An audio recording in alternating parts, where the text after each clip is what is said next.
올해 도내 대학들은 신입생 미달 사태를 겪었습니다. 학령 인구는 감소하는데 수도권 쏠림 현상은 더 심해지면서 지역대학 생존에 큰 위협이 되고 있는데요. 대학이 교육뿐만 아니라 문화와 산업 등 지역사회 전반에 필수적인 역할을 하는 만큼 지역 균형 발전 차원에서 위기 해법을 모색하는 연속 보도를 마련했습니다. 먼저 올해 입시 이후 대학이 자체적으로 마련한 생존 방안을 박은지 기자가 정리했습니다.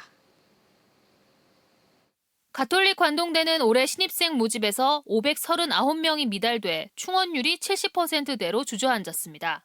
구조혁신위원회는 내년 정원을 올해보다 221명 줄이는 안을 최종 의결해 교육부에 제출했습니다.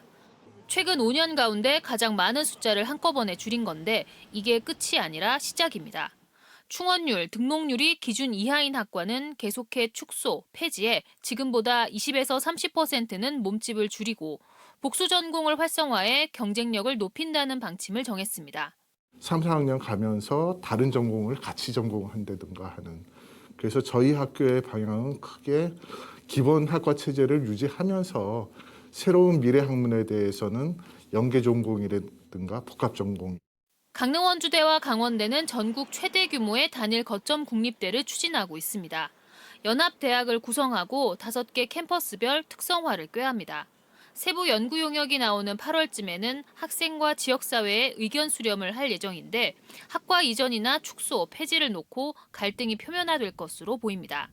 이미 한 차례씩 통합을 했던 경험을 토대로 논의 과정과 절차를 투명하게 공개하고 지역과 상생 방안을 만들겠다고 밝혔습니다. 절대적으로 그 지역의 어떤 그 의견들을 저희가 충분히 수렴할 예정이고요. 더더욱 그 학생들의 의견들이라든가 졸업생 동문들 이런 쪽으로 해서 저희가 의견 수렴 과정은 교육부에서도 굉장히 그 중요하게 여기는 그런 요인 중에 하나이기 때문에 2019년 신입생 충원율 91%에서 지난해 78%, 올해 또다시 71%로 떨어진 강릉 영동대는 유망학과 신설을 통해 경쟁력을 확보합니다.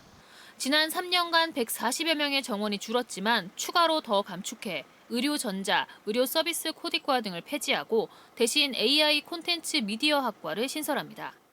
2022년도 기준에는 저희들 또 112명을 감축을 해서 현재 870명대의 정원안을 마련해서 운영하고 있습니다. 반면 강원 도립대의 경우 2년 연속 신입생 100% 충원율을 달성하는 깜짝 성과를 냈습니다. 3년 앞선 구조조정을 통해 신입생 정원을 300명대로 축소했고 4차 산업혁명, 주력산업 등 학과 개편과 혁신이 주요했습니다. 단순히 인력을 조정하는 게 아니라 미래에 필요한 인재 양성을 위한 적극적인 그런 학과 개편과 학생들의 미래에 필요한 교육을 하자는.